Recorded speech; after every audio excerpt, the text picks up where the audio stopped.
Hello, human peoples. You're listening to the podcast network of Gamefully Unemployed. To support us and gain access to great exclusive podcasts like Fox Mulder is a Maniac, Tom and Jeff Watch Batman, Star Trek The Next Futurama, and our latest show, Spiel Boys, head over to patreon.com/gamefullyunemployed. We do game streaming, movie nights with our patrons every Friday night, and you can even commission your own podcast about anything you want. Literally anything, within reason, and we have to do it. You are quite frankly out of excuses not to go visit patreon.com/gamefullyunemployed. That's patreon.com/GAMEFULLY unemployed, which is spelled like it sounds.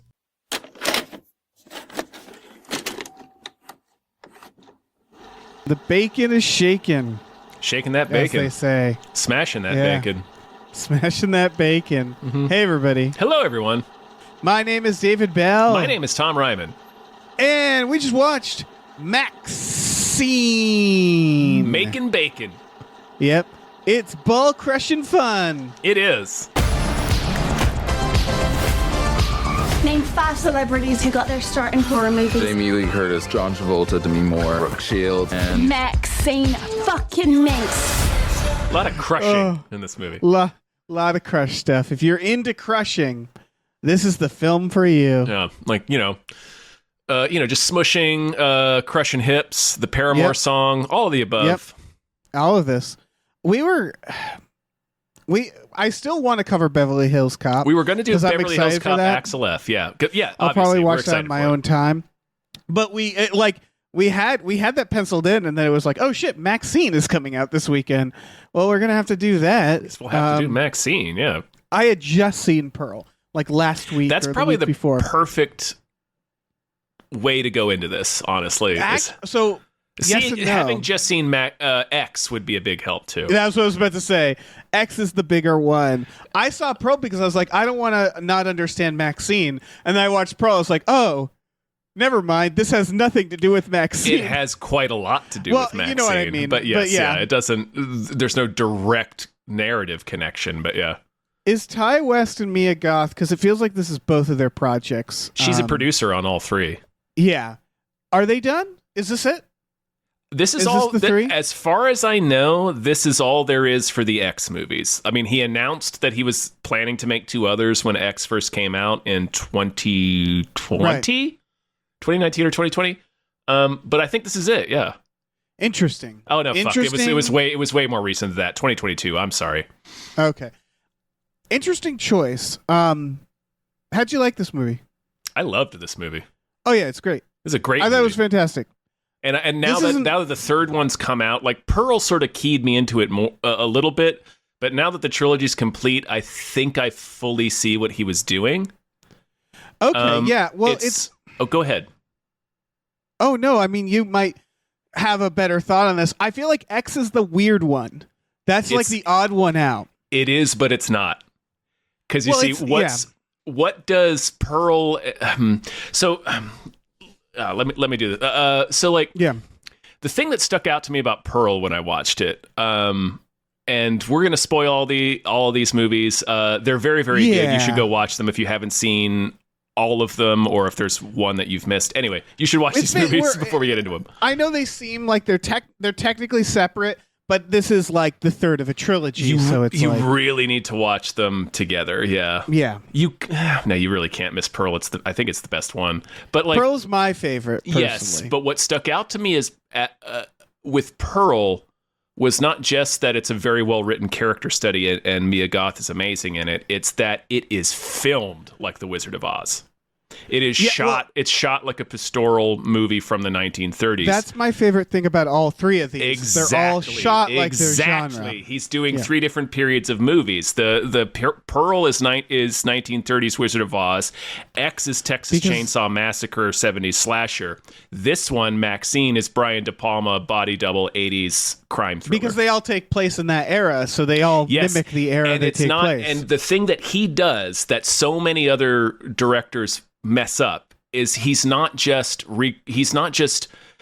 doing a period piece by having the music and the clothes and the look be the same. He is filming them like these movies were filmed in those time periods. Like they're constructed and shot the same way. I don't want to pit directors against each other. And paced the same way. Yes, sorry. Yeah. No, I don't want to pit any directors against each other, but I've gone on record saying, like, this is what kind of bugs me about Tarantino often, is he gets, like, ADD. Well, he'll be like, I'm going to make it in the style of this. No, actually, I'm going to make it in the style. I want to make it. And, like, he doesn't stay. And again, Tarantino's. I see what you're saying. He doesn't need anybody to defend him. He's a classic director, right? Yeah. So it's like he's doing fine, but like I think the thing with him is there's still like a core that's identifiably him, but exactly you really notice it in people that try to copy Tarantino. But yeah, I totally see what you're saying. And like, yes, sorry, continue. In his defense, he might not even be trying. You know what I mean? Like maybe that's not his goal. I always find it less satisfying when it's like, all right, we're doing like a Grindhouse throwback, and then it's like, no, you're not. It's very surface level. It's more like they're just throwing a film grain filter onto it, but still shooting it like a modern movie, still shooting it like a Tarantino movie. Right, which again is fine when you make peace with that. When you go like, okay, he's not trying to do that. That's why we like Tarantino. Like Tarantino is one of those dudes that's managed to succeed by having his filmmaking be louder than the movie itself. Right. It's very rare that works out. Yeah, it's like him and Wes Anderson. Yeah. And I would argue, again, both of them, like that throws me off a lot of the time. But like, I think it generally works for people. But yeah. But like this movie,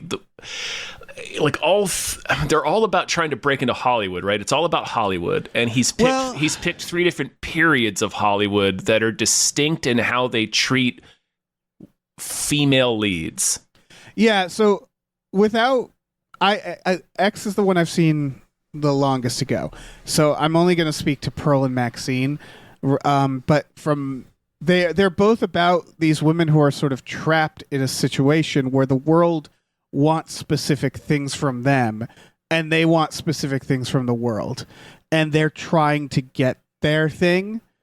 By playing the game a little bit. Exactly. And with Pearl's the tragedy. Pearl to me almost feels like it should have been the last one. For a few reasons, but you know. I don't know. I like that it's the second one, but continue. Oh, the reason why is I think because we have this story of MaXXXine, and in X it's like, you know, her dealing with Pearl.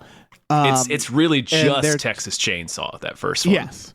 And then in this one, it's about they reflect her trauma from that, right? And I just think it's a little more impact because Pearl, if you did these two first, the Pearl would still be kind of more of a mythological figure. Like, you know, like she sees her in this and stuff like that. So like to end on what happened with Pearl, I think is a bigger mystery. And I really like the ending of Pearl, but I think, again, it's sort of like, who am I to criticize this? They all worked. They're all great. Yeah, it's a bigger mystery, but I think his intent was to redeem Pearl, at least partially.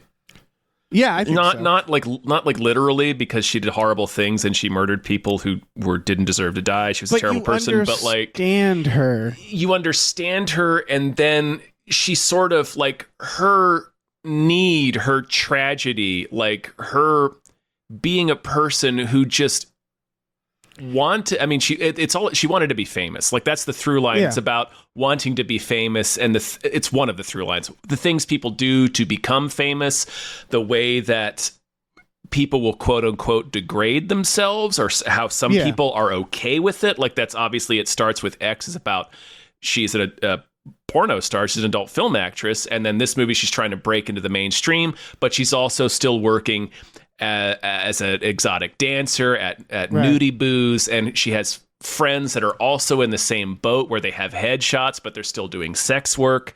But they're okay with it. It's not like, they don't view it as a bad thing. They just view it as like, look, this is like the very first scene in MaXXXine is she gives a fucking incredible reading of her lines. It's so good. And then they say, can you show us your tits? Yeah. She's like, yeah, sure. and then boom, then we get the opening titles. It's like, so good. It's so perfect because it's like what you're saying. It's what people expect from them, what they want from them. It's a through line of how, like I mentioned earlier, like this is about how these different generations of films and genres of films treated female stars. Yeah. It's also people telling her, no, you should, this is immoral. Right, you can't do and this. Pearl, it's the mother, and this is like protest and the father in this, spoilers. It's also that about idea repression, because Pearl, like in X, she's murdering people because she's so sexually repressed. I think that's why Pearl is the second one, because Pearl is essentially the Empire Strikes Back. It is the darker version, because in this, MaXXXine prevails. She prevails, Pearl and in a way crushes under that. Basically, she achieves Pearl's dream as well, which is why I think it works to have Pearl as the second one, because this is a more Return of the Jedi ending where you're like, Pearl's evil and she horribly murdered people who did not deserve it, but like there's a tragedy inside of her that you feel, because she's also terribly, like, I think she's borderline, like there's a lot of, obviously like, you can't diagnose characters, but like there's she's very mentally ill. She's in the fucking 20s and it's like, it's that idea of like she's dreaming of something she can't even comprehend yet, that MaXXXine gets to kind of more realize, which is like what she wants doesn't even really exist yet in the 20s. Yeah.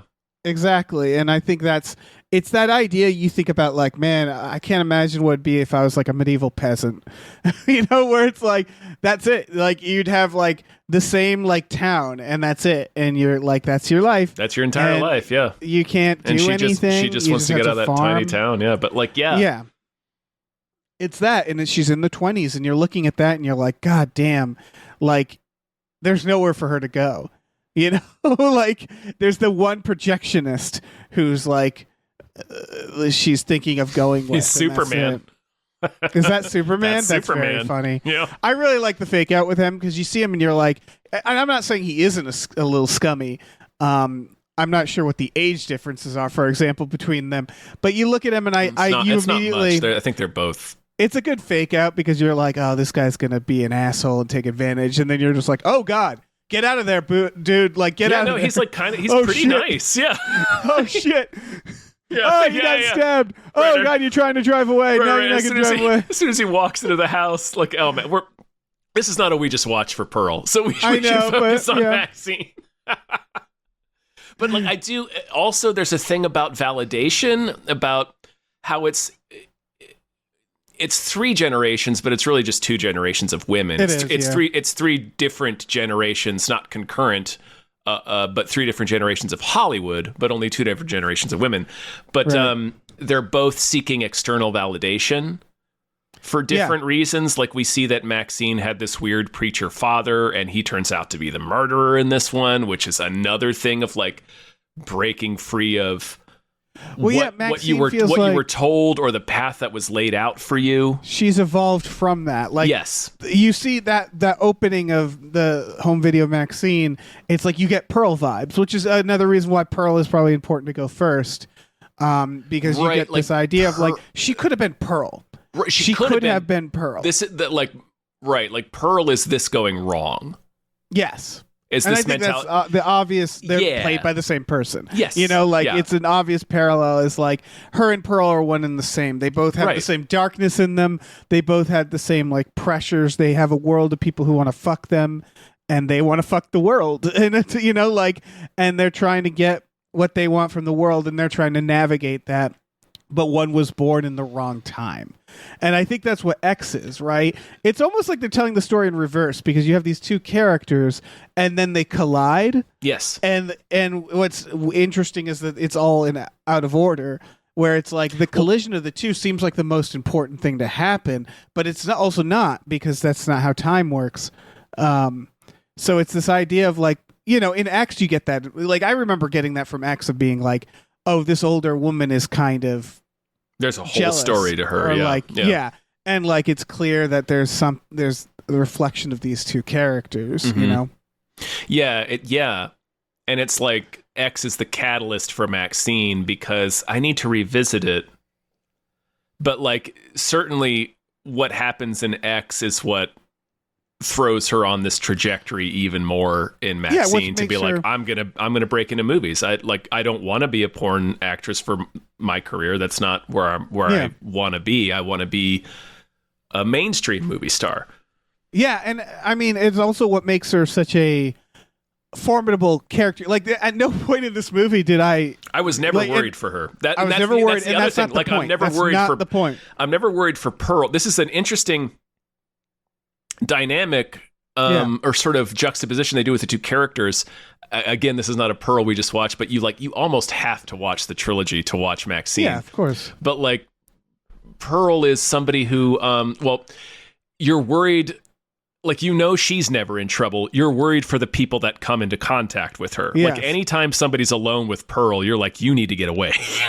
Yes. That's the beauty of Pearl. Yeah. And this one, it's the same, but the feeling is reversed because it's a John Wick feeling where it's like when Kevin Bacon is chasing her, you're like, Kevin Bacon, you do not know what you are stepping into. Yeah, the moment he steps into this movie, I was like, well, that's a dead man. Yeah, like, you are going to, you think you're holding all the cards, but she's going to fuck you up, dude. Yeah.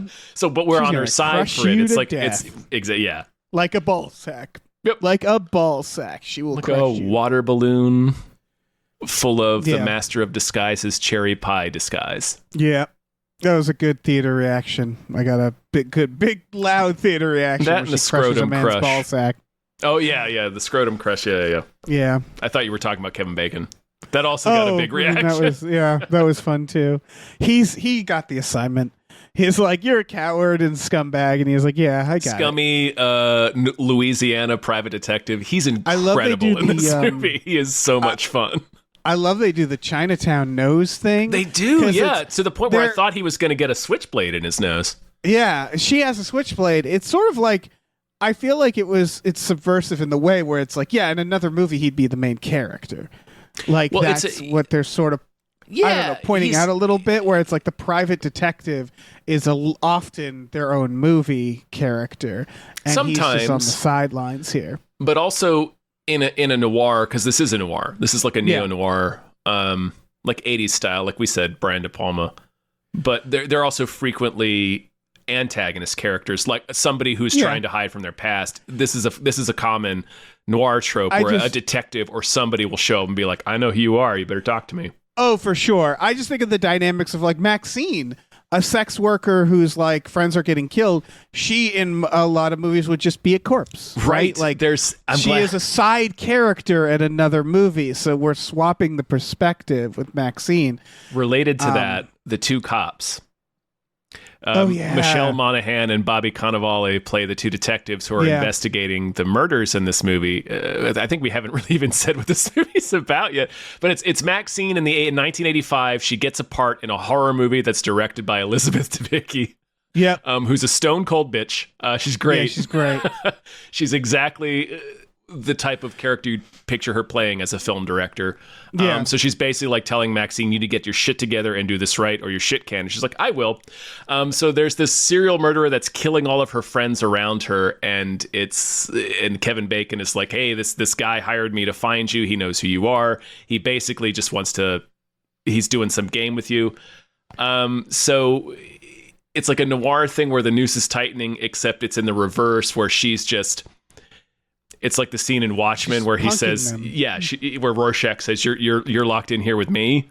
Yeah. Like, that's what this is. It's like, you guys should not be trying to blackmail her. Right. There is an element because you're on her side. So you are like, oh, I hope she gets the part. Yes. Like, we want her to succeed. So there's tension in the sense that you're like, I hope she doesn't go to jail. That's the other thing. The difference, the primary difference between MaXXXine and Pearl is MaXXXine doesn't kill anybody that doesn't deserve it, quote unquote. Yeah. Yeah, exactly. She only kills people that are trying to harm her. She's as far as I'm concerned, she's a pretty good person. She's a moral person, yeah. Yeah. She's ruthless, but she's a moral person, but I think that's the idea, is like she's in a ruthless place where it's like, again, everybody wants some. Her roommate or her friend is like, yeah, I'm the only guy who doesn't want to fuck you. And it's true, where it's like every guy she meets, like there's the security guard who is, what's his name? I recognize him. He's in another Ty West movie. He's a horror guy. It's not what's his name, is it? It's not. I couldn't quite recognize him. Anyway, continue. And then there was the PA. The PA was this where he's like, I love your work. Oh yeah, just the incidental people who recognize her, but it ends up helping her out every time.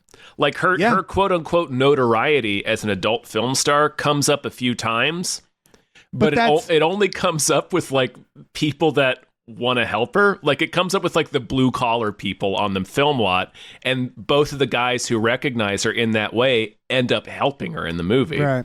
Larry Fessenden. That's him. Yep. It's We Are Still Here. What? We Are Still Here. Yeah, we are still here. Yeah, that's who I thought it was. I couldn't remember his name. He was in Jacob's Wife. I think he was in House of the Devil. Right? Which is Ty West I need to rewatch House of the Devil. I don't remember him in it. I only remember Tom Noonan. Oh, he's a producer on it. He's a director himself. We've talked about him before. Yeah. He's come up before. But yeah, he produced House of the Devil. So yeah, I thought that was him. I just didn't. He has a relationship with Ty West. He doesn't have a beard in this one. I'm most familiar with the way he looks in We Are Still Here, and he has a beard in that one. So anyway, but yeah, I thought that was him. I just couldn't pull his name. Yeah. Sorry, I just clicked House of the Devil. I did not know Greta Gerwig's in that movie. She's also in both Ty West and Greta Gerwig are in You're Next, the first two people to get killed in You're Next. I totally fucking all of these directors are friends. Involved. Like Adam Wingard, Ty West, Greta Gerwig. I think there's another one. Was part of that. Yeah, That's very funny. Like they're all friends apparently. She's just big timing them at dinner now. Well, yeah, now. Yeah, with Barbie. I mean, they're all doing fine. Yeah, they're all doing fine. They're all doing fine. One of them's doing Adam Wingard fucking... just made like 2 Godzilla movies. Yeah, he's fine. They're doing fine. But yeah, shit. But all right, we were talking about goddamn it, the security guard. Right. Oh yeah, and that's part of it is like I really like because they do again the protests. The people are like, this is satanic. They're doing stuff to these poor women. These women are it's there the whole these time. women are being led astray. There's this idea that there's this narrative that other people are giving that is like you're a victim, and she's like, no. These are all choices that I made. Yeah. Yeah, exactly. Like when they asked me to show my tits, I'm like, yeah. That's what I know. That's what I'm here for. You know, and it's sort of the reflection of her and that director, where the director is, like you said, ruthless, but she's not bad. And and MaXXXine looks up to her because she's another woman in this industry who is like, listen, this is what you got to do. Ruthless. Yeah. And if you do me right, I'll do you right. We'll stick together. There's that thread throughout, which is the women we got to stick together. And it's like, yeah, everybody wants something from us. Everybody wants to fuck us or fuck us over. We got to stick together and we got to be ruthless and we got to get what we want, you know? Yeah. It's the only character she's sort of, Elizabeth Debicki is the only character MaXXXine is ever subservient to or like apologetic to. Yeah, because she respects her. Yeah, it's the only character she respects in that way, at least. Yeah, and it's the idea of like, you got to give stuff too. You know, you got to she keeps saying, do the work. You got to do the work. And so it's that idea of like, you know, it's like a, I don't want to compare it to something like Scarface, but it's that idea of like, we're watching someone go up the ranks and it's like, you got to do what you got to do. You know, it's that vibe of like, no one's going to give it to you. Yeah. And MaXXXine, and so the narrative that's like, no, she's a victim, those are also seen as the bad guys when they're like, no, because they're also killing these women, right? But they're doing it in the idea of like these women are led astray, right? They're sheep. They're doing it in the way that they're saving them. You. Yeah. They want to. You're right. It's a big part of this movie is and the trilogy, but this movie particularly because she's an adult film star trying to break into the mainstream. It's a lot of people telling her what she is. Yeah.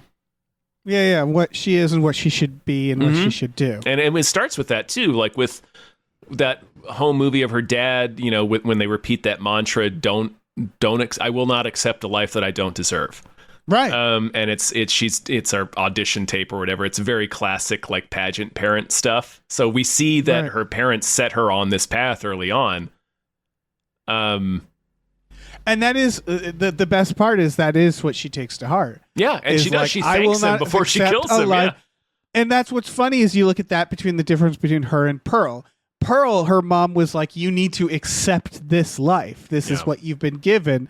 And so it's like, it is funny that it all comes down to her dad gave her one bit of good advice. right at the start, even though her dad was bad. But she's like taking that to heart. It's like, no, if I don't think I deserve this shit, I'm not going to accept Don't it. accept less. Yeah, it basically, her dad told her you can do anything. Yeah. And she's taking that to heart. And that she keeps saying that, like, yeah, I'm going to be a star. Yeah. I'm going to be, you should hire me because I'm going to be a fucking star. And having that attitude, which like, it's sort of trying, it's sort of a piece on like, because again, it's Mia Goth playing both characters too. And I think there's an observation to be made about how your environment makes you to some extent, right? Which is like, yes. I think about this all the time, which is like, you know, we've all sort of known people like this. Like, you ever grow up or have a kid in high school who grew up in like an oppressive, ultra religious family? Mm-hmm. Those tend to be the people who burst. Those tend to be the people who, once they hit 18, they go completely out of their minds. They tend to be the weirdest. Yeah, or they buckle under pressure or something, because it's that idea of like, if you raise a kid in this really oppressive environment, they're going to want to experience it all at once when they're finally able to. You're not going to make the kid what you want it to be. It's just going to rebel harder. It's just going to squeeze out, and it could kill you. Like, it's just like worst case scenario, that kid might stab you in your sleep. Yeah, and that's what Pearl is about, sort of. Which is that Pearl and MaXXXine are the same soul, essentially. And it's like, let's see what happens when they're allowed to thrive versus and it's not just Pearl's family, it's also the time. It's Pearl's time. It's when she was. What are women allowed to do in this time? Where it's like, it's not one person's fault. Again, the dad in this isn't good, but it's just like, it's all about like, we are a product of our environment to an extent as well, which is like, you take a person like MaXXXine, you put her in the 20s, maybe she'd end up being Pearl, you know? And so it's like, they both have like a ruthless streak. They're both kind of sociopaths. They both have, where it's like, yeah, but you can take that person and you can, no, it's that thing. I'm trying to think of, there's a character described this way in like a mob movie, I forget which, where it's like about how they would be great during gladiator times. Like a character where it's like, you would have thrived if you were like a gladiator, but no, you're here today. And so it's like, you have to deal with the rules of today. Yeah. Like there's that idea I like of certain characters where it's like, oh yeah, if you were in an arena killing people, you would have had a great life. But sadly, that is not the life you had. Yeah. There's still a little bit, though, that, I mean, definitely the same soul thing we're supposed to feel, because Mia Goth plays both characters. There's the same through line, all the themes we've been talking about. There is still that element, though, of where they both kill people that they view as obstacles. Right.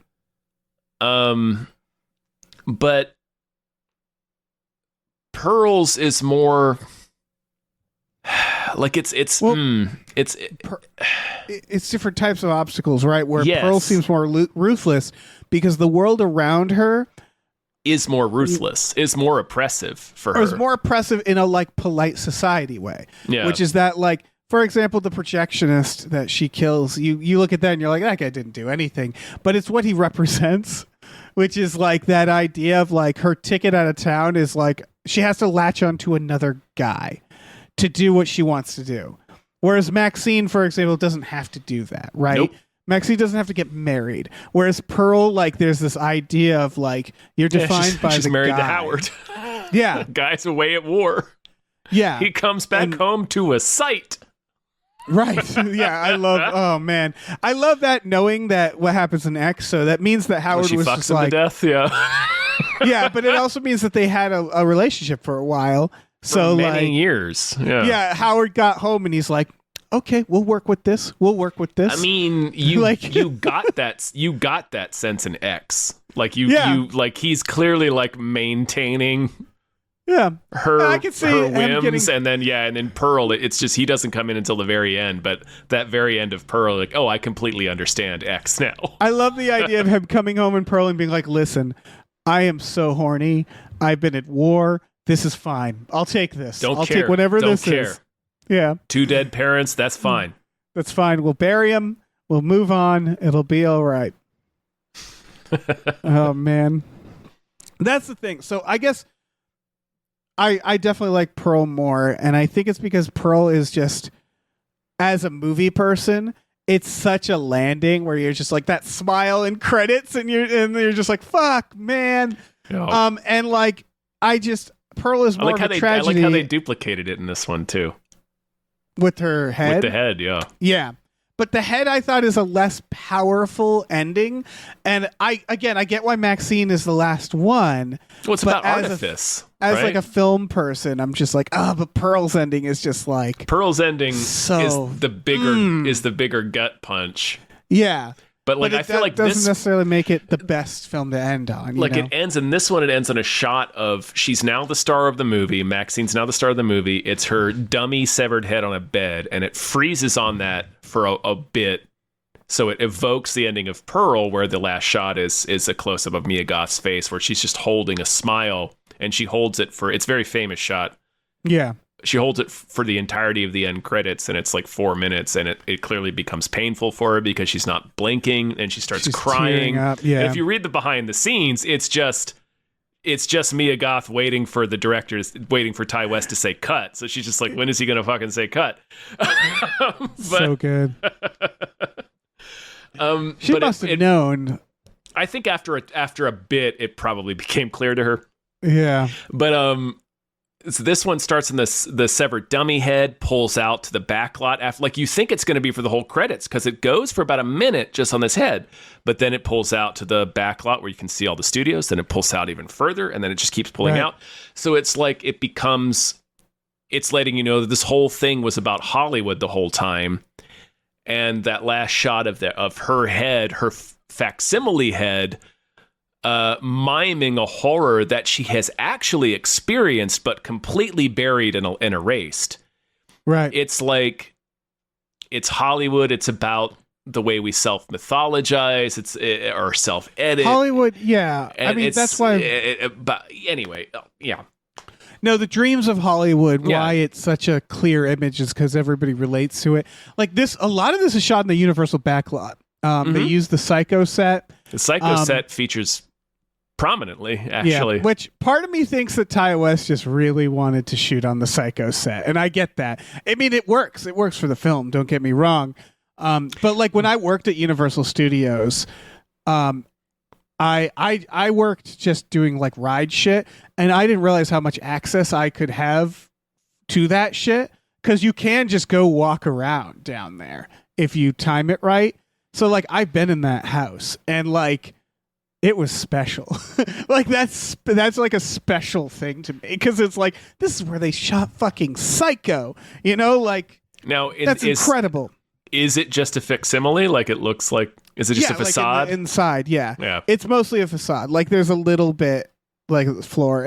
But obviously the interiors were shot elsewhere. Sound stages, yeah. Yeah, but that is the actual also, exteriors. Like Psycho. Like I think the reason. It's funny because. Oh, sorry. It's just funny because this is a period piece and it's like old Hollywood. I will say that if they had just like pulled the camera to the side, you would have seen Whoville. The set for Whoville is like, at least it was when I was there, right next to the site. So it's very funny because well, it wouldn't have been in 1985, Dave. I know. But like, that's the sort of thing where it would have been fun to reveal because I thought that was kind of the point of it all, which is like, part of the point. It's all a facade. It's all fake. It seems glamorous. And then you look over and you go, oh, there's the set to Whoville, to the Grinch movie. Certainly. You know, like it's all bullshit.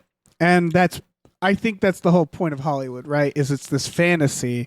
Right. That is very... The symbolism of it is very obvious. Where it's like, no, it's all fake. Yeah, it's all fake. It's you're chasing validation that doesn't actually exist because it's based on a thing that's fake.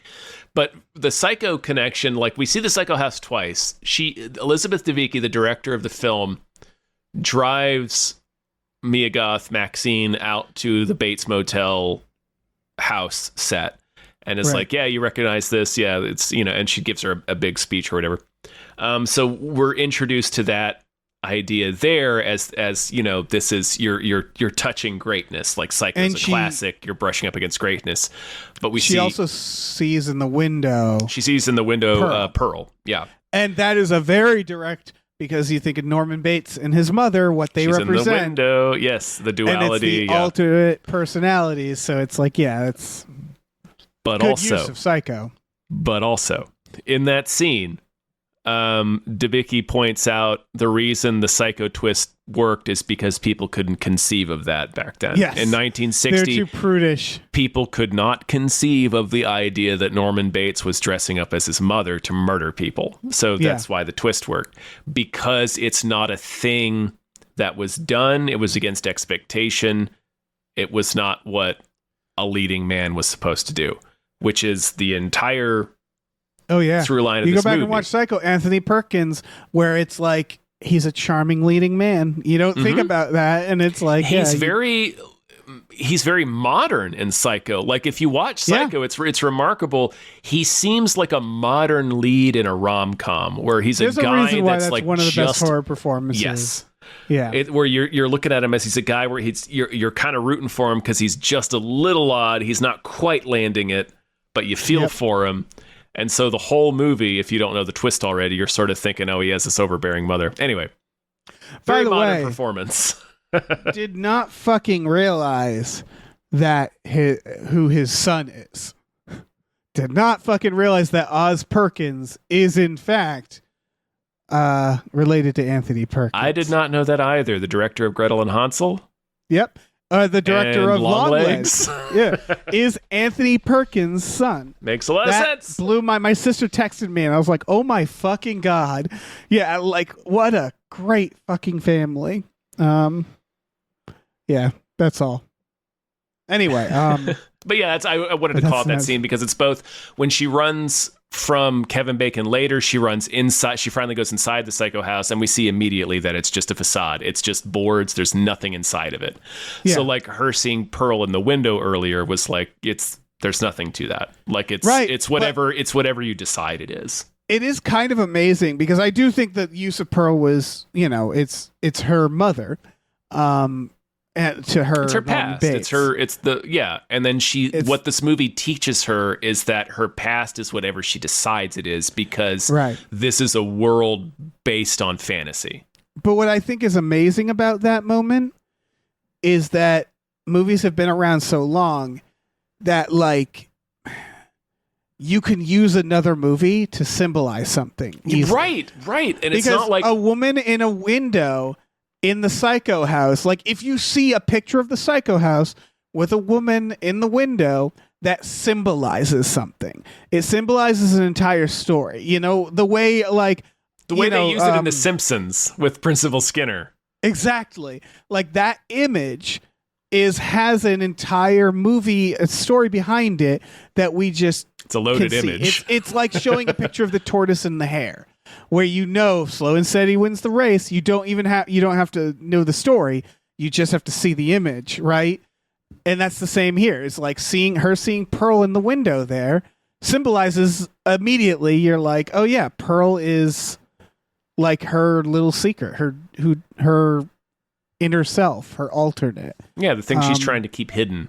Yeah, it's just really cool that's how Psycho is now, and the use of Psycho. And it's also, it ties in like her past. It's that with Pearl, it's her dad. Yeah, it's her career in the adult film industry. It's everybody telling her what she's supposed to be. Yeah. So like this is her rejecting all that, right? So it's like, no, I can be whatever I want to be. This movie is a little Hitchcock, for sure. Yeah, the ending at the Hollywood sign felt like a very North by Northwest sort of thing, where it's like let's do showdown at a landmark. I remember I brought up the cops earlier, and I didn't finish that thought. Oh yeah, it was because you were mentioning in an actual Brian De Palma thriller, Mia Goth would be a supporting character. She'd be like one of the early witnesses or one of the early victims, and Michelle Monaghan and Bobby Cannavale would be the main characters.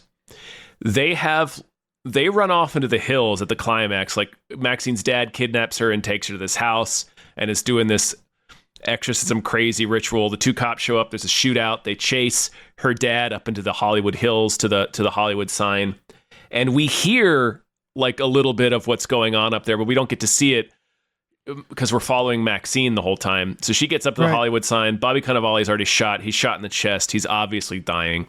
So Michelle Monaghan's like, stay here with him. I'm going to go chase your dad. She runs off. MaXXXine stays with Bobby Cannavale until he dies. He also admits that, I've been here for 30 years. I've never been up here. I wanted to be an actor too. I just never made it. And then he dies. He dies holding on to the Hollywood sign. So it's clear that was his dream. But anyway, that's not why I brought that up. That's a fine connective theme. It's real good. But then when she goes further up the hill, Michelle Monaghan comes out with a crucifix stabbed fully into her eye.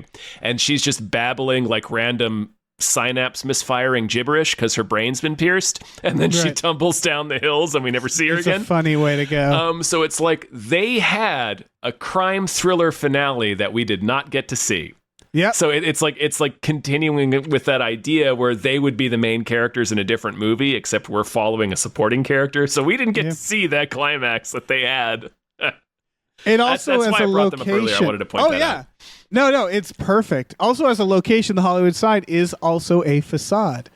It is a like they're behind the sign. They're behind the facade. Mm-hmm. This thing, it is behind the scenes. You can up. see all the things exactly. It's the same things that was keeping up the Norman Bates house earlier. Yep, it's the exact same structure. You never think about that with the Hollywood sign, but the Hollywood sign essentially is a facade. It is a facade. It's propped up. Yeah.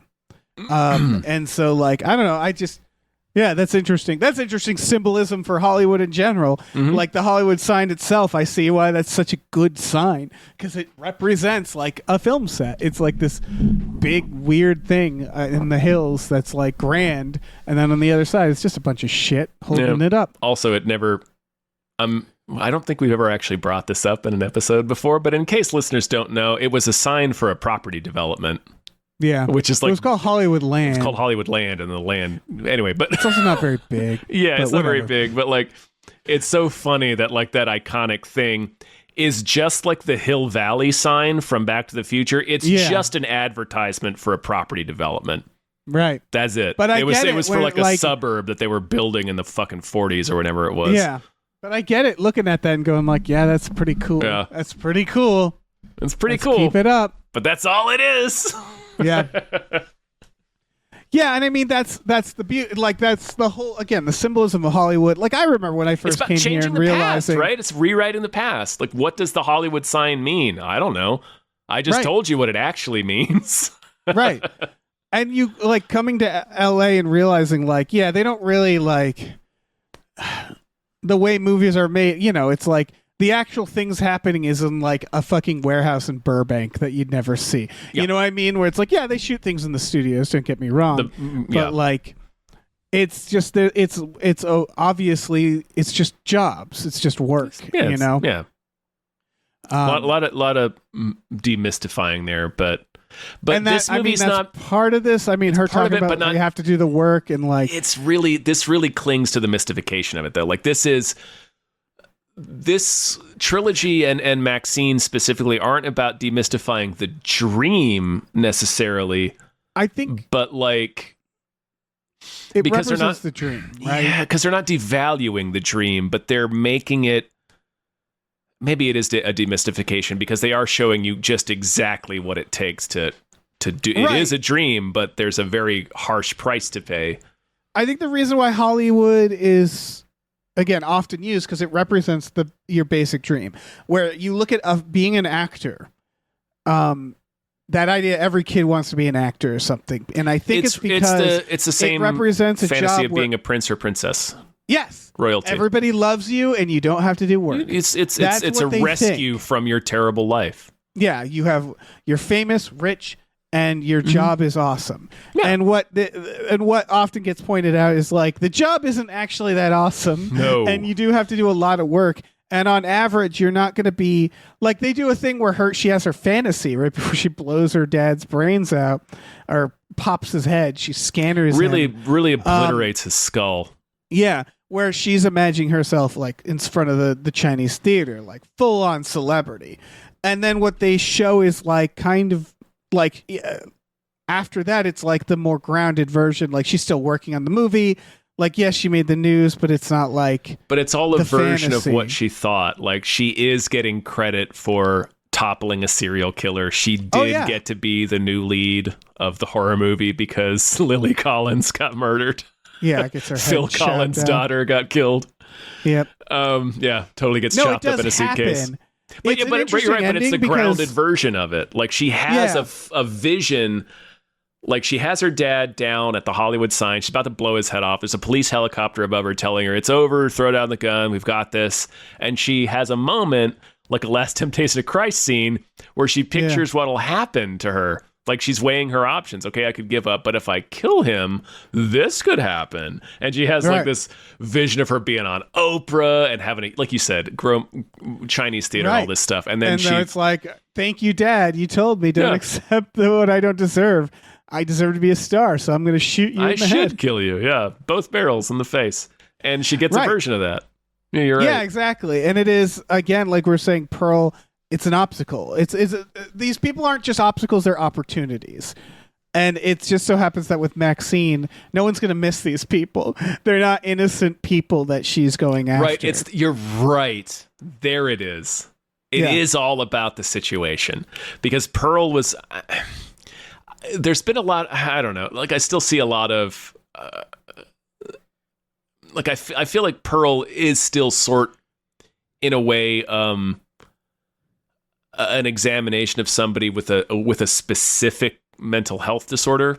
Yeah. But also, I do now totally agree with what you were saying about how it is also an examination of, well, if she was born in this time under these circumstances, would it have wound up the same way? Because MaXXXine is still killing people who are obstacles. It just, because of where she is and who she is and the situations she's being placed in, she's killing people who are harming her with violence. But when she kills Kevin Bacon, she doesn't even think a second thought of it. Oh no, not at all. Even though they could get valuable information from him. They could figure out who employed him. And he even says that. They did not. Yeah, me too. Like I thought, they're gonna like get that out of him. But he says, this isn't over. This isn't over. And she says, yes, it is. And they just watch as he gets crushed. Yeah. No interest. Like, she is not interested in finding out who hired him. She just wants this to go away. Right. I mean, the one good thing she does, because she goes home, they do the shower scene shot of her makeup. Her Blade Runner makeup, her Priss makeup. But then there's this moment where she's like, this is over. And she thinks back of the one actress saying, we got to stick together. And so her one moment of humanity is she decides to go to the party. Yeah. She goes to the house where all her friends were going. Yeah. Yeah. And it gives her this redeeming moment of knowing, like, people have been there for me. Like, because people helped. I think that's important. That's a big distinction too. She realizes that people have helped her, and she has the flashback to Michelle Monaghan telling her this is to help the next girl, and she's like, well, the next girl should save herself. Right. But like Elizabeth Debicki's been helping her. Pearl's sister-in-law, who's like, we got to stick together, and Pearl's like, yeah, you're right. I should cut off your head. I should kill you and feed you to an alligator. Yeah, a very old alligator. That alligator hangs in there. A very old and well-fed alligator. The alligator's having a great life. Yeah, living its best life. He's hanging in there, man. But you're right. Yeah, you're totally right. I hadn't thought about that. I hadn't until just now. Is that they reflect the "we have to stick together" moment. They reflect audition moments. Like, but I mean, the key difference is. MaXXXine goes out of the audition in the beginning. She's like, might as well pack it up. I got it. And she's good as long as she's the best. Whereas Pearl is dealing with failure. Pearl has to deal with she isn't the best in the audition. This other woman got it. She's an obstacle. Like, it is still conditional, right? Which is like when MaXXXine had killed another actress. I don't think who got the part instead of her. Because MaXXXine's been at it for a while. Like, we know that when she talks to her best friend Halsey. Yeah, you're right. Halsey's in this movie. But like, so we see like the photographs that Bobby Cannavale shows her when he's like, your two friends are missing. Do you know them? He shows her the two photographs. They're two headshots. So like, we know that that she and her friends have been trying to break in. It's been almost 10 years since the events of X. We know she's been trying at this for a while. So I think it is still that idea of the tragedy of Pearl, because Pearl is a tragic character. And it's like, oh, if only she was born in the wrong time, et cetera, et cetera. But there is still a distinction between these two characters. Yeah. They're similar. I do think some of it is still environment, where it's like with Pearl, that one audition, that was it. That's the only audition she'll ever get in her whole fucking life. Yep. Just this one moment, and it's everything. And she's willing to kill for it. Whereas MaXXXine is in Hollywood, she gets an audition every week. It's just not, it's lower stakes. So it is like, yeah, I don't need to kill other women for this. We're all sticking together. That's it's more true. It is, the again, world's it's a this very idea. different place in the 20s than versus the 70s. It's the idea of like we all want to stick together and help each other, but like if, for example, we're all in the apocalypse and there's only so much water, guess what? You know, like it's that where it's like, and so it's this moment of MaXXXine's humanity where she has no reason to go to that house. She has no the reason role. to. She has no reason to check up on Lily Collins. But it is like the realization of like we have been supporting each other and she has been supported. And it's like the realization of like, yeah, I'm not paying this is going to keep happening. Yeah, I'm not paying it forward. I'm going to keep people trapped in the same bullshit that I have to deal with. Right. Because I'm just in it for myself. It's the evolution of like, I'm not just in a position to liberate myself from this life, but I could at least leave the door open, you know? And if that means, you know, shooting my father in the Hollywood sign, so be it. Yeah. Sometimes that has to these happen. things happen. What are you going to do? What am I going to do? Not shoot my dad at the Hollywood sign? Yeah, I really do think they're the when same. am I going to be here again? They're the same cold-bloodedness. It's just redirected, you know? The boundaries are different. Yeah. They are different. It's like take... Yeah, okay. I know. It's like take Batman out of Gotham City and put him in a small town. Suddenly he's just like out of his mind. He's just a psychopath. You know? Yeah. Small town. It's that. Like in a town of 500 people in Massachusetts, he's just a maniac. Yeah, he's just like beating up jaywalkers because that's the only They're calling the criminals he has. FBI about Batman in that town. I feel like it's the same principle as you take this person, you put them in a small town where they can't get loose. They're going to chew off their own arms. They're going to go nuts. They're going to be like lose their fucking mind. You put them in scummy ass 80s Hollywood, they'll thrive. And they'll thrive by doing good things. Or I mean, you know, you can argue whether or not what she does is good or not, but doing things that like she can get by doing. She never does anything that the audience can't forgive. Like that's an important distinction. To quote Arnold Schwarzenegger, yeah, but they were all bad. Yeah, but they were all bad. Exactly. Yeah. But like exactly. Like we understand that MaXXXine is ruthless, but she's ruthless in a way that we support and root for. Yeah. Like she's fine unless you fuck with her. Like exactly. Don't try to harm when she her. Crushes that guy's balls in the alleyway. I'm like, you shouldn't have done that if you didn't want your balls crushed. Yeah, and it's not like she's not just don't approach women in alleyways with switchblades. That's what's going to happen. He's approaching her like a murderer. It's not. She's not whacking. I mean, he is people. a murderer. Yes, like he's coming at her like a fucking droog. He's got a bowler hat and makeup on. Yeah, there is no scenario where he was like, "Oh, I just wanted to cut the tag off your jacket." Well, he says it's just a joke, and it's like motherfucker. Yeah, too this bad. Is 1 a.m. in a gated alleyway. This is not a joke. If that was a joke, bad job. Bad job. You're getting your balls crushed. You did it wrong. You misunderstand comedy. Yeah. If this is your set, are you working on your set right now in this alleyway, my friend? Ball crushing. But there is straight still to that ball crush time. Yeah, exactly. I just wanted to that distinction's still there. So I don't think it's totally like Pearl was just a soul born in the wrong time. That is a huge component of it. Yeah. Because I think it's maybe like, was the time? Did the time drive her to this? But that. I mean, that's the question. Nature versus nurture. That is the question. But it still feels like I don't think the movie should answer that because we haven't figured that out as a society. Right. I mean, like Pearl is such a fundamentally different character, and it's so hard to tell whether or not it's the time or and it's part of the reason, like everything. I said, it's all of the above. Exactly. Yeah. Part of the reason I'm struggling with this so hard is because Pearl felt like a very authentic representation of a specific kind of mental illness. Right. But yeah, would it have gotten right? Even if she, like, would she have gotten? If she was born today, she would have gotten therapy. Exactly. That's still all. It's still all part of the. You're right. It's still all part of the same question. Like, she might have been fine if she had been born 30 years later. Yeah. No.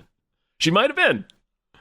Or she would have been like, "Ooh, guns! That makes this a lot this makes easier. it way. Oh, I could just buy a gun anywhere. This makes it way easier. I was trying to kill people with pitchforks. Right, I'm going to kill everyone. I had to get an alligator involved. Yeah, I could just buy a gun anywhere. So much easier.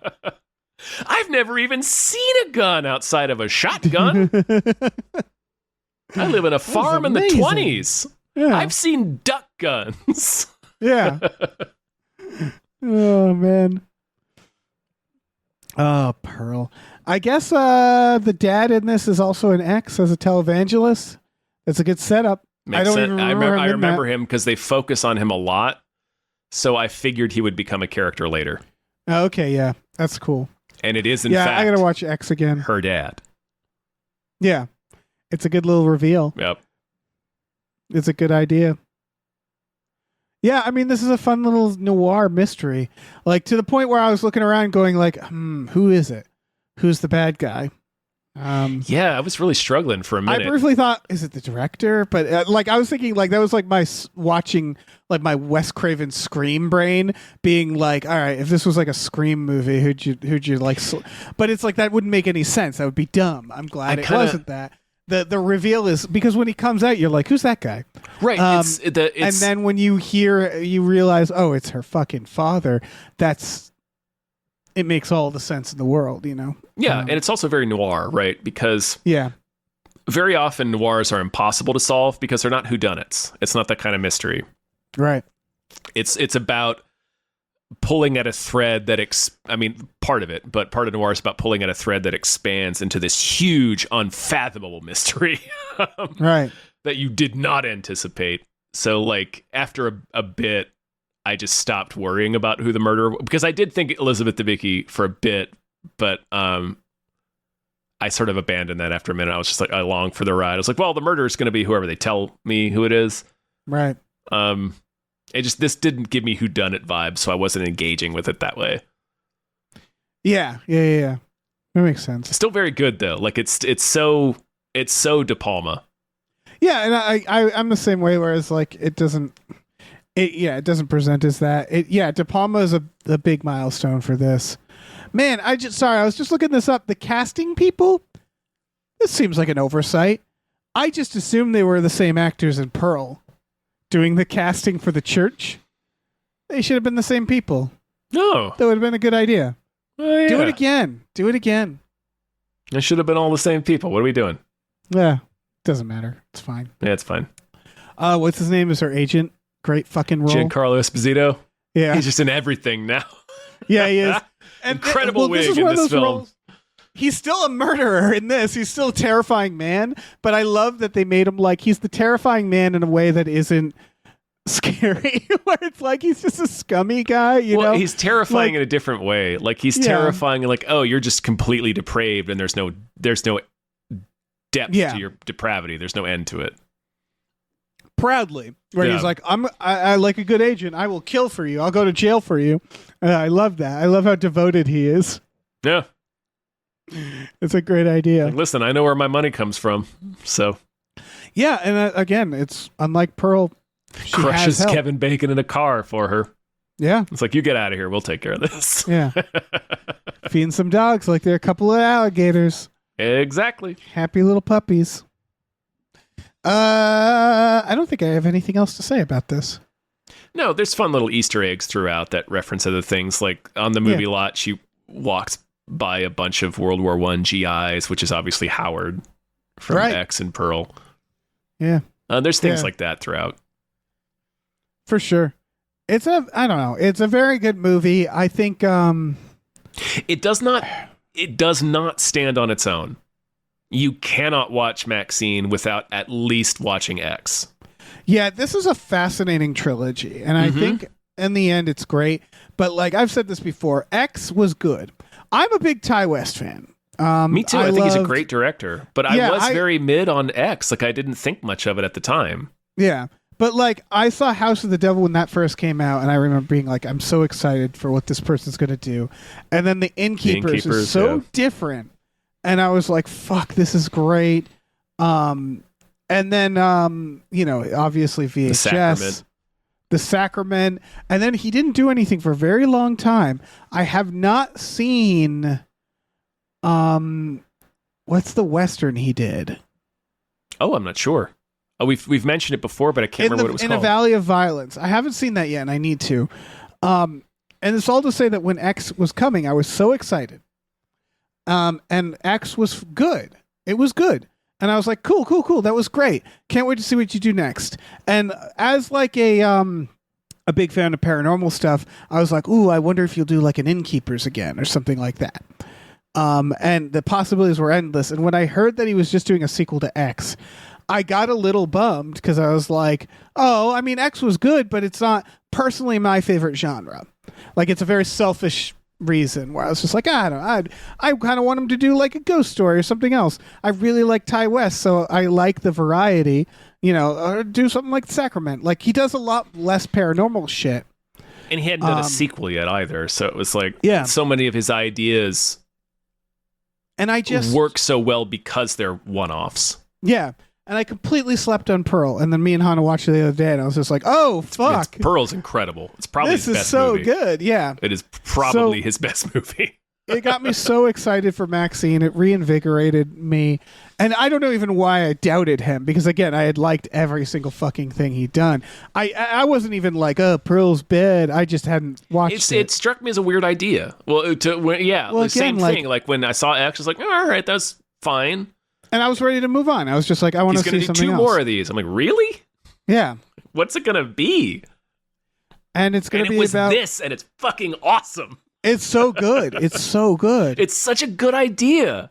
Yeah. And it's doubly a good idea to me because I couldn't see what it was until this movie came out. Like when Pearl came out, I'm like, this movie's awesome. I don't know what the fuck he's doing. Like, I don't know why he thought of these movies like this is a sequel to X. I'm like, kind of, totally different. But now I see it, and this is such a cool idea, and it so really cool, is. so many different themes that are also still kind of the same thing. It's just about being a woman in Hollywood, but it's also all the things that are related to that, and all the things that are like tangentially related to that idea. It's just very good. It is very well realized, and MaXXXine itself is such a fun movie, but it you can't watch it on its own. Like it might sound funny for like the third movie in a trilogy. You might be thinking, well, of course you can't because like you'd be lost with Return of the King. But like they're not presenting it that way. You can watch Lethal Weapon 3 on its own. Like you can watch Die Hard with a Vengeance on its own. Like they're not advertising it that way. They're saying like, go see MaXXXine, just go on. And I think people will be a little confused if they haven't seen X. The flashback shots, they're going to be like, what the fuck?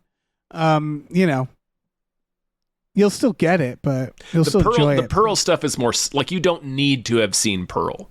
You only really need to have seen X. Seeing Pearl will enhance it, obviously, but for like the direct narrative things that they reference, it's just from X. Yeah. I'm seeing that Ty West did Cabin Fever 2, Spring Fever. I guess I'll have to see that. Oh, man. Yeah, I mean, that's early career where it's like he's just taking... Yeah. No, he did a few before that. No, he did... I think he had already done... House of the Devil? Yeah, let me look. He did... I felt like that was late aughts. A lot of TV. House of the Devil and then Cabin Fever. They were the same year. Really? Okay. Same year. So he was just starting out. That's just very funny to me because, like, again, I haven't seen Cabin Fever 2, but it's like a sequel to an Eli Roth movie, House of the Devil. Yeah, I mean, why would you Greta ever Gerwig's think to go a friend see that gets Cabin killed, Fever isn't 2? she, on the drive In after House she of the drops her Devil, off? yeah, I That's think because it's so. the only other character in the movie aside from Tom Noonan. I really liked that movie because I going really back like to what House we of were. the Devil. This is interesting because we said this at the start, and I want to point this out again because one of Ty West's strengths that he has telegraphed from the start is his ability to shoot a film in the style of that period. House of the Devil is the first fucking thing that put him on the map, and that is shot like a 70s demon movie, a 70s 80s, Satan movie. Not just a 70s movie or like a 70s horror movie, specifically that genre of horror movie. Like, he's a real chameleon. Yeah, he's a big fan of this, where it's like he'll watch these movies and he'll study them and go and want to imitate them and ape them. But what's interesting is he also has his own distinctive styles and movies as well. His own sensibility, for sure. I mean, The Innkeepers is just a really good, creepy. And he's such a light touch, I think, is what it is. It's just very, like, I didn't even notice it until I saw Pearl. I was like, oh, right, X was shot like Texas Chainsaw. Yeah. Well, the secret to doing that, House of the Devil is very loud, and it kind of needs to be because it's one of his first It's movies. his debut, but it's very loudly a throwback. Yeah. But I think the secret to doing a lot of these throwbacks is to remember that they're not trying to make a throwback when they made it. Like, they're not trying to be this. So they're trying to just make a movie. And so it's like you almost have to like put yourself in their shoes and then make a movie in those shoes. It's because the language changes, and it seems like he is going for the type of homage that's a little deeper, not necessarily more valid. It's just more deep, and I think I personally get more out of it. Where he's not just identifying with the surface level stuff, he's identifying with what was it about the language of this movie that struck me. It wasn't just that it was a movie in the 70s and I like the style of that movie, so I'm just going to mimic it. There's something about it that affected the narrative. It affected the impact of the moments of the movie. It affected how scary it is. And he's really keyed into that. Like, a huge part of House of the Devil is the dread that he builds. And he builds it the way that like fucking Amityville builds it. Yeah. The loudest thing he does, both figuratively and literally, is the music, I guess. Which, what I mean by that is, like, watching MaXXXine, the music felt like it was being dictated by someone who had hindsight, if that makes sense. Where, like, all of the songs were a hit. Really? I thought all the songs were a hit from the era. They were, but they're not obvious. The most obvious one is the ZZ Top one at the beginning, but I think that's appropriate because it's her. It's when they ask her, "Show us your tits," boom, and then she gets up and walks triumphantly out there. So it's playing. What's it? "Give Me All Your Lovin'" by ZZ Top. So it just comes in like she's fucking in charge. And then the rest of the movie is kind of, they're songs you remember, but they're not the obvious hits from the 80s. They're That's fair. Oh, right, that song. I haven't heard that one in a while. Like, he never plays Journey. He never he doesn't play the obvious ones. ZZ Top is the most obvious. I think it's okay either way because you still want the audience to identify. Of course, it's still supposed to be in the period, but I appreciate it. It felt more Tarantino. Right. Like, he's really good at needle drops. Like, you can argue that they're superficial, and they have, I mean, a lot of his style is, but he's fucking great at it. It's funny because he's good at that in this because that's what this calls on. Pearl doesn't have needle drops. Pearl is just the Wizard of Oz What would style. the needle drops be in Pearl? What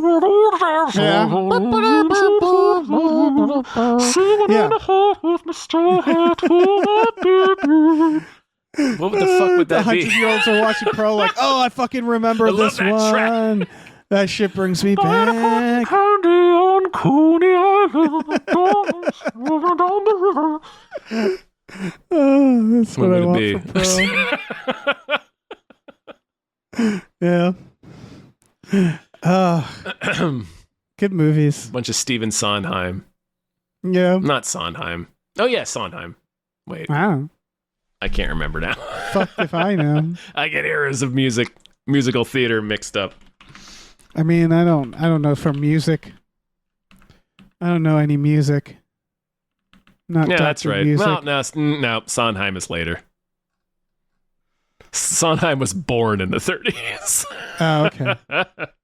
I think I was thinking of Stephen Foster. But who knows? I don't know who any of these people are that you're saying. I don't know these fucking people. It doesn't matter. It doesn't matter. It does not matter. So I was just going through Ty West's career, and another thing that just blew my fucking mind that I didn't even think about. In The Sacrament, the cult leader. You know who else he is? That actor? No, I don't. But I was trying to remember because he's so disguised in The Sacrament. So I remember walking out of this movie yesterday and being like, I wonder if he was in it. 2 huge roles in far as I'm concerned. He is also the gas station guy in No Country for Old Men with the coin flip. Fuck, that Which guy. is one of those scenes where you're like, I'll always remember that man because That's of an that all-time scene. Yeah, I didn't even realize like that, and that's such wildly different characters. And you're like, oh right, that is him. Holy shit! And like it again, that scene is huge. The scene is so huge. That's a huge scene. Yeah. That actor will probably go down in history just for that scene alone. It's fucking John Cazale, or the guy who played Fredo. What? He was only in like 5 movies. Oh yeah. But he has like that fucking all-time scene. A couple of all-time scenes as Fredo. Yeah, the actor is Gene Jones. He's been in a bunch of stuff. He's one of those guys who's like the Coen brothers obviously are like, I fucking love this guy. Yeah, or like he's in Tarantino. Unique way of speaking and they like him, yeah. Yeah, he looks like a guy. He looks like a guy who'd be in things. When you want to like make something, feel lived in, he's perfect for that. Now we're just talking. Now we're just talking about movies, Dave. So we should probably just be done. Movies. Yeah, they're good. All right, they're back. Everybody, thanks for listening. Thank you. Check out MaXXXine if you feel like it, or don't. I mean, watch them all. If you like horror, watch them all.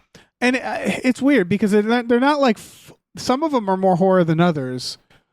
Like Pearl and MaXXXine, I wasn't scared watching this. It's not that type of movie. MaXXXine's more of a crime thriller. Pearl is a slasher, but it's a psychological. It's more psycho. Yeah. And X is Texas Chainsaw. Yeah. So I don't know. Check them out. And check out our Patreon, patreon.com/gamefullyunemployed, GAMEFULLY unemployed. We have all sorts of exclusive podcasts on there, like Tom and Jeff Watch Batman, Fox Mulder is a Maniac, Star Trek The Next Futurama, Spiel Boys. Those are all there for just $5 a month. We also watch movies every Friday night with our patrons. So check that out. There's a bunch of other tiers. Gamefully Unemployed. Patreon.com/gamefully unemployed. Do it. We also have a store. Head over to gamefullyunemployed.com where you can find a link to our Teespring store where you have all kinds of cool original artwork and designs you can get on t-shirts, mugs, stickers, posters, all sorts of stuff. So slap your little generational jumping peepers onto that. Yeah, slap your balls on the pavement. John Cazale. Get him crushed. That's his name. What is that? Ball related? No, that's John Cazale, the guy who played Fredo. Listen to his fucking movies, Dave. I said he was in 5 movies. These are the 5 movies: The Godfather, The Conversation, The Godfather 2, Dog Day Afternoon, and The Deer Hunter. And then he died. Not he was bad. like, "I've done it. I'm out." Yeah, I've done all 5 of the best weird movies ever made. Yeah. See ya. Fredo out. And he dated Meryl Streep. What the fuck? Wow. Until the reason he stopped dating Meryl Streep? You know the reason they broke up, Dave? Why? He died. Oh. Did she kill him? Maybe. Did she MaXXXine? No, Is she MaXXXine? This movie should have ended with MaXXXine being like, and I'm going to have a new name, Meryl Streep. Meryl Streep. Credits. Hey, listen, our music is produced by Chris Corlew. You can find him on twitter.com as the Corlew, or go to shipwreckedsailor.bandcamp.com. Our channel artwork is produced by Michael Vincent Bramley. For more of his work, go to mvbramley.art. Our episode artwork is by Justin Brown, available on Twitter as Justin T. Brown or at artnessbyjustinbrown.com. And finally, additional artwork is by Starlene Hodge. You can find her work at starlenearts.com or on Twitter as StarleneX. Cool. Goodbye.